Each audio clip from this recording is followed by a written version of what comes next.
Nasib hakim usai vonis ringan Harvey Muiz, Jaksa Agung turun tangan, seperti kasus Ronald Tanur.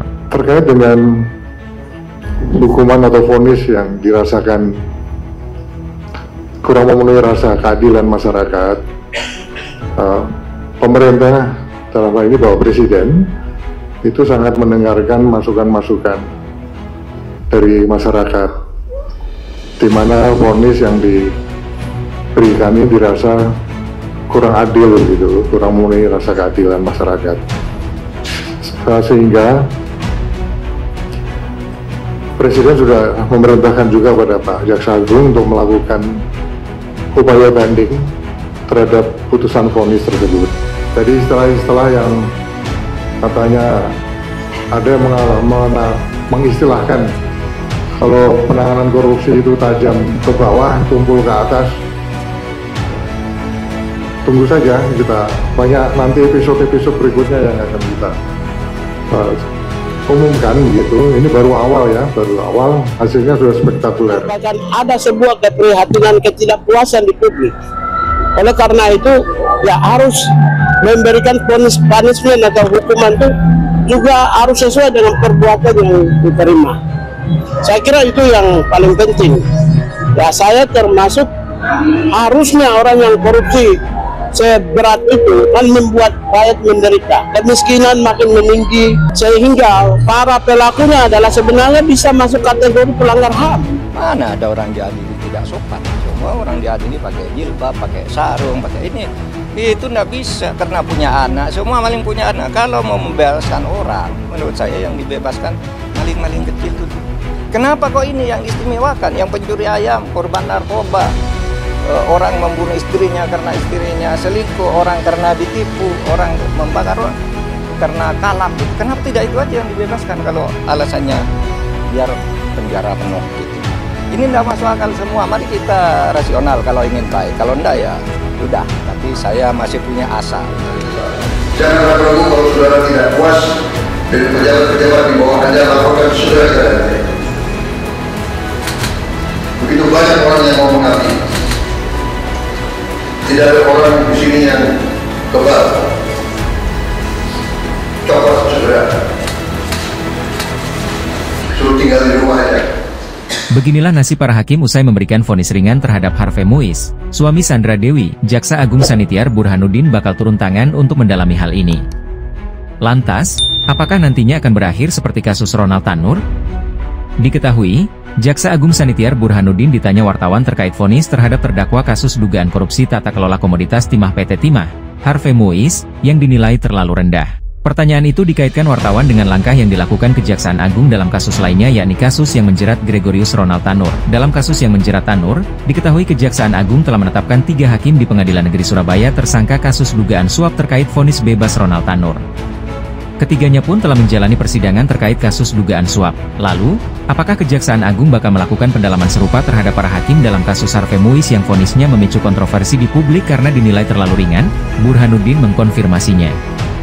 Hal itu disampaikannya saat konferensi pers usai rapat koordinasi lintas kementerian dan lembaga terkait Des Pencegahan dan Pemberantasan Korupsi dan Perbaikan Tata Kelola di Kantor Kejaksaan Agung RI di Jakarta pada Kamis, 2 Januari 2025. Menjawab pertanyaan untuk apakah tindakan, pendalaman, seperti terhadap hakim yang melaksanakan vonis terhadap Tanur?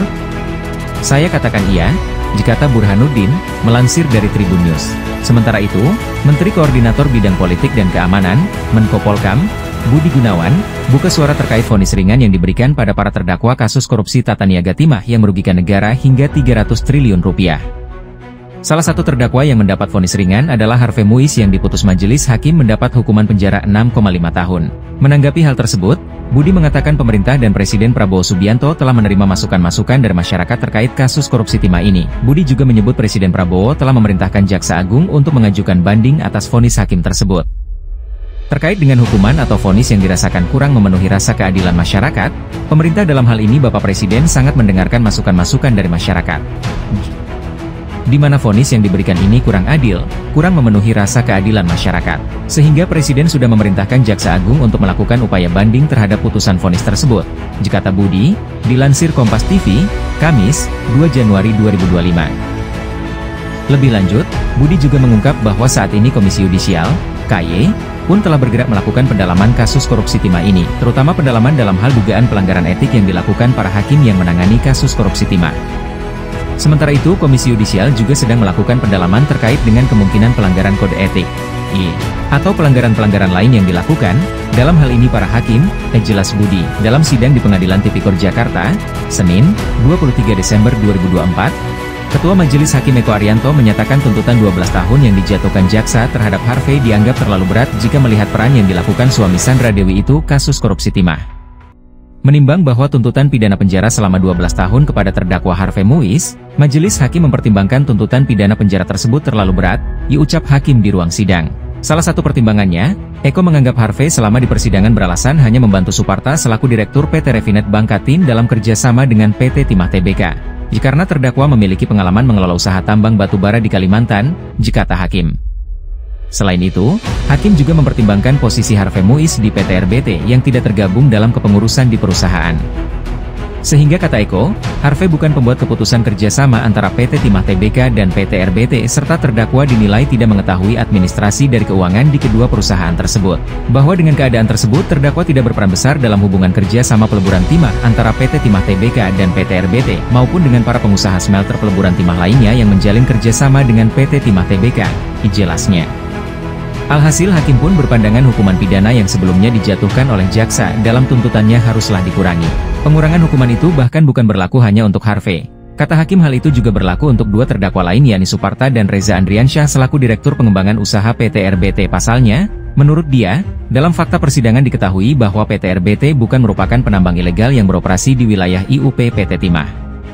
Perusahaan smelter swasta itu dianggap hakim memiliki izin usaha pertambangan, IUP, sendiri dalam menjalankan bisnis timahnya. Menimbang bahwa berdasarkan fakta tersebut sehingga majelis hakim berpendapat tuntutan pidana penjara yang diajukan penuntut umum terhadap tiga terdakwa Harvey Muiz, Suparta, Reza terlalu tinggi dan harus dikurangi, pungkasnya.